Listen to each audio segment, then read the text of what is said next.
আল্লাহ সুবহানাহু ওয়া তাআলা কোরআনে বিভিন্ন জায়গায় বলছেন যে এমন কোন জিনিস নেই যেটাকে আল্লাহ সুবহানাহু ওয়া তাআলা অকারণে বানিয়েছেন, উদ্দেশ্যহীন ভাবে বানিয়েছেন।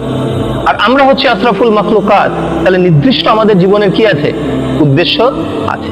কিন্তু সত্যিকার অর্থে যদি আজকে আমাকে আপনাকে জিজ্ঞেস করা হয় যে আপনার জীবনের উদ্দেশ্য কি, আপনি বলতে পারবেন? আপনি গড়পড়তা যে কোনো মানুষকে জিজ্ঞেস করবেন যে ভাই আপনার জীবনের উদ্দেশ্য, কেউ বলতে পারবে না। এর প্রথম কারণ হচ্ছে সে জীবন নিয়ে কখনো চিন্তাই করেনি।